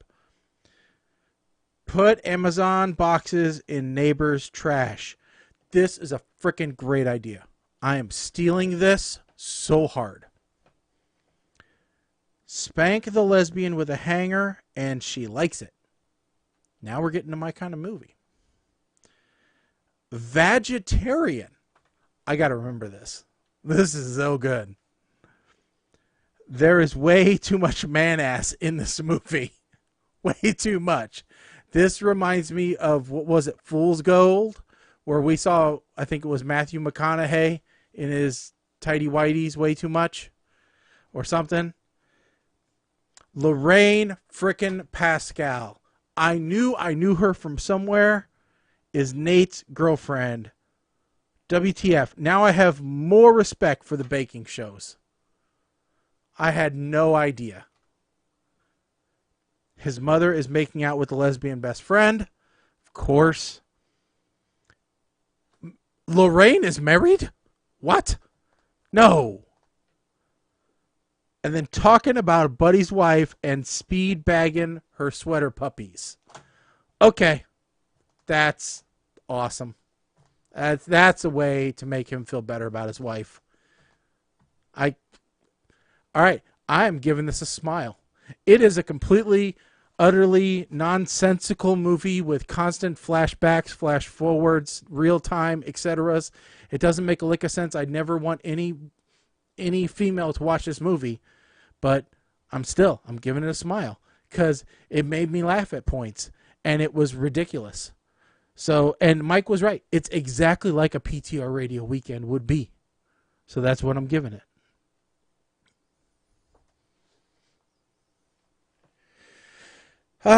Okay, moving on.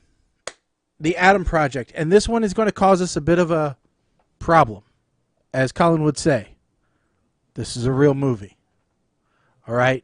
So, I don't know whether we'll stick strictly to the puke to Schneike scale or whether we'll adjust a little bit. I'll just tell people ahead of time, this is a real freaking movie. It's got Ryan freaking Reynolds in it, folks.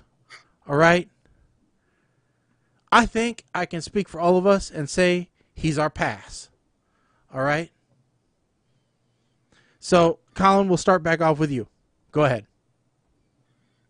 Okay. So, The Adam Project stars Ryan Reynolds as, well, he's starring as Ryan Reynolds. I mean, Ryan Reynolds just kind of plays Ryan Reynolds. So,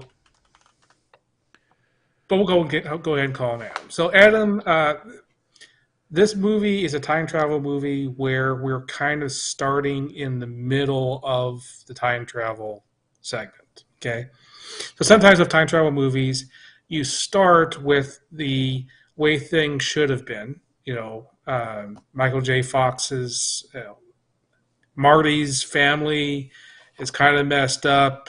He partially burned down the house. Everybody has terrible jobs, etc., etc. And then things progress. He goes back in time. He changes things, and we come back, and everything's hunky-dory because time has changed, and now his family is all great. So we're kind of in the middle of Back to the Future Part 2 with the Adam Project. So things have gone bad. Biff has gone back in time. They even reference Biff. This is not me coming up with stuff.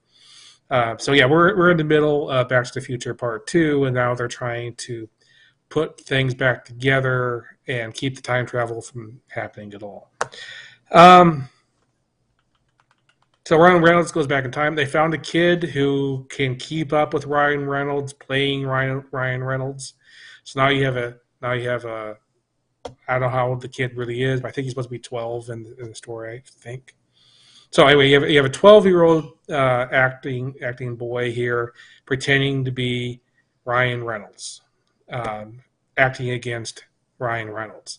If that sounds like a good time, then you can stop listening to us. Just go watch the Adam Project because that's what it is. But yeah, beyond that, Ryan Reynolds Sr. has lost his wife and is trying to keep her from being killed. The father of Ryan Reynolds is the guy who invented time travel and then died in a completely unrelated accident. I tell you that because I was a little bit distracted thinking that the accident was going to end up having something to do with the plot. It had nothing to do with the plot. It just is something that happened outside of the plot. So just telling you that so you don't get distracted yourself when you watch this movie. And I will say, without being too spoilerific, what happened with that, I am very happy with what happened with that. I think there's a lot of meaning to this movie. that would have been lost if they'd gone a different way.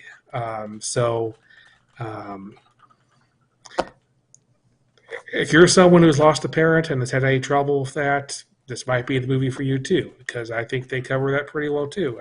As someone who's never lost a parent.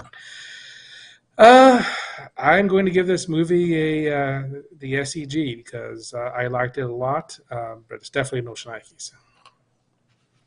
All right. Mike, you're up next. Okay, so I didn't take a ton of notes on this movie.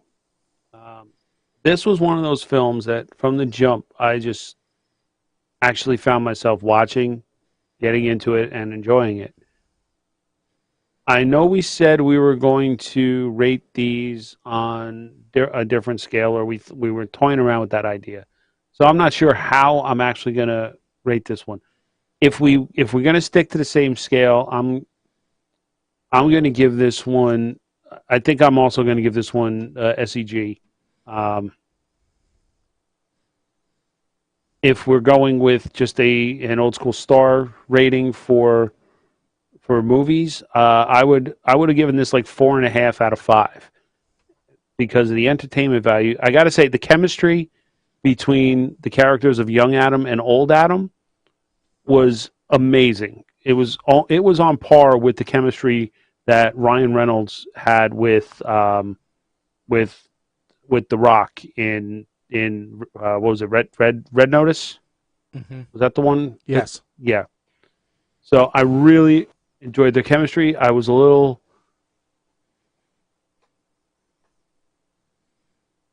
odd. It's very odd when I say that Mark Ruffalo was kind of the odd man out in this one because I respect him as an actor, but I feel like maybe there could have been a better person to play. I don't know. But I also like the fact that they didn't take time travel too seriously. Like, you can't occupy the same space as yourself. You can't touch yourself, your past self, because that creates a paradox. And I guess it's really about it. I mean, it's a movie I would probably watch again. But that being said, it's not exactly my most favorite recent Ryan Reynolds movie. And I'll leave it at that because I'm not sure what movie we're doing as one half of next show. All right. So if Elektra and the Hulk had a baby, it would be Deadpool, and when it grew up, it would fall in love with Gamora? Is that how this works? I'm not exactly You son sure. of a bitch, I never thought about that one. Okay. But I guess that's how this works. All right. No, complete MCU aside. First of all, I got really confused during this movie. All right, and not for the reasons you might expect, which is time travel, interacting with yourself, and No, I got really confused with Zoe Saldana. All right, because I thought she was someone else. All right, I thought that she was Leslie Ann Brandt from Lucifer. All right, because, and it's not the typical all black women look alike. All right, but they both kick ass the same. Okay, and they do kind of look alike. All right, so you'll excuse me for confusing the two of them. All right, so that does change things a little bit. All right, mostly because I've been watching Lucifer lately, and so I kind of really am infatuated with that character. But regardless, this movie, like Colin said, it was Ryan Reynolds interacting with little Ryan Reynolds. All right, and this and I saw a Kraft macaroni and cheese commercial with little Ryan Reynolds that was funny as hell because he was playing little Ryan Reynolds. And he goes, "This mac and cheese is effing good." And of course they bleeped it out. And he goes, and so they go cut, and then they go, "Okay, let's try this again." And he goes, this is so they go, let's try this again. And he goes, this is the best mac and cheese I ever had. They go cut, and then Ryan Reynolds comes in off camera and he goes, I'm sorry, he's been playing me in the Adam Project, and I think I rubbed off a little bit too much. He goes, let me have a talk with him. And he goes, listen, you little bastard, get your ass together and get this commercial made for Kraft. So these two play so well off of each other in this movie and in the associated advertisements. It is hilarious because you could see little Ryan Reynolds. And so the dynamic between these two is absolutely amazing. And, you know, again, like Mike said, they don't get caught up in the intricacies of time travel. You don't have that discussion you had in Avengers Endgame of the, you know, of the rules of time travel, and it's not the Back to the Future rules, it's something else. And, you know, I love when Ryan Reynolds' character says, well, the best we can figure it, when I get back, they'll just reconcile. That's a perfect explanation of, hey, we don't know. It just happens because it happens, and we don't know any different. Because that's honestly kind of how it would work.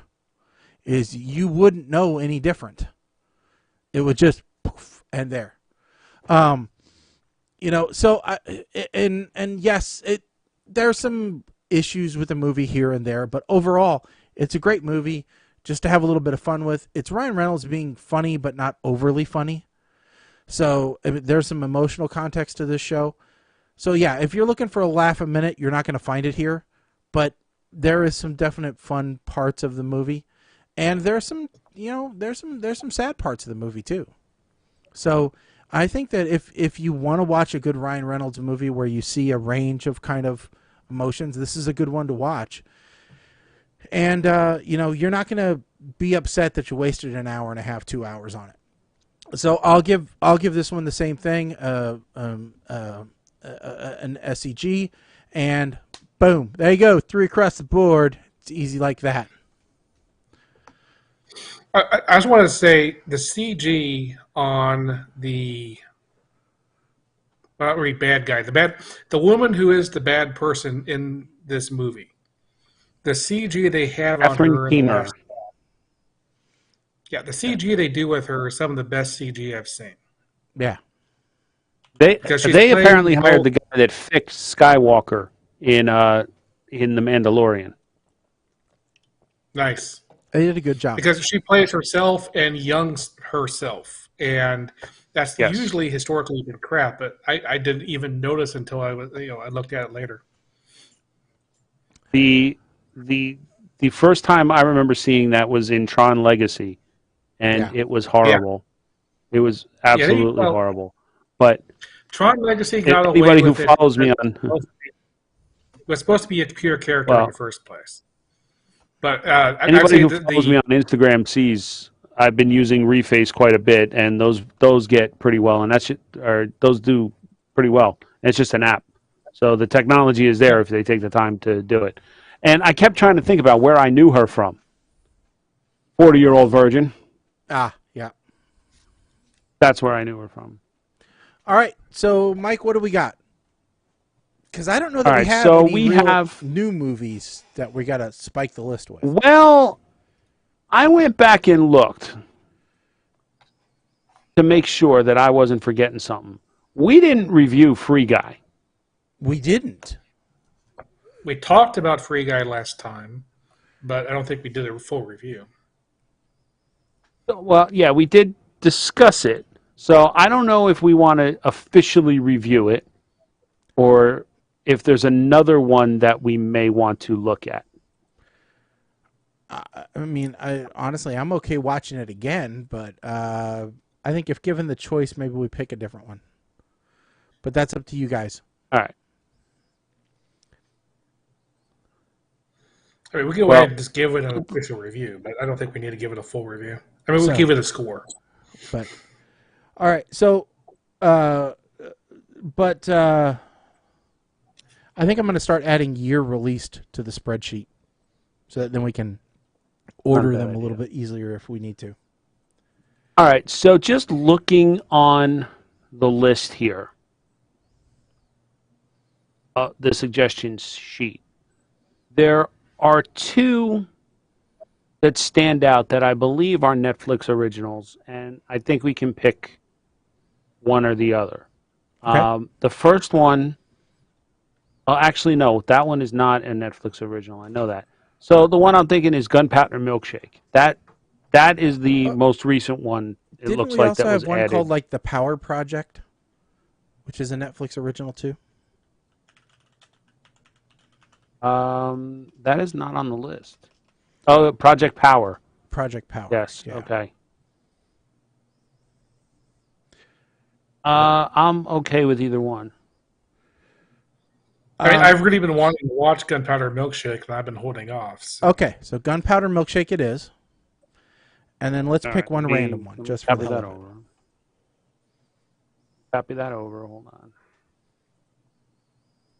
All right, so what we got? We got one. Well, somebody's been adding some stuff here. Yep. 1 to 53. 27. 7. What the shit is this? I love those reactions. Hawk and Rev, Vampire Slayers on Amazon. Oh, this sounds great.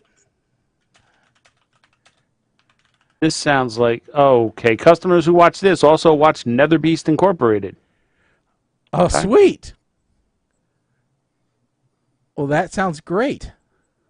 I think this one's been on the list for a long time.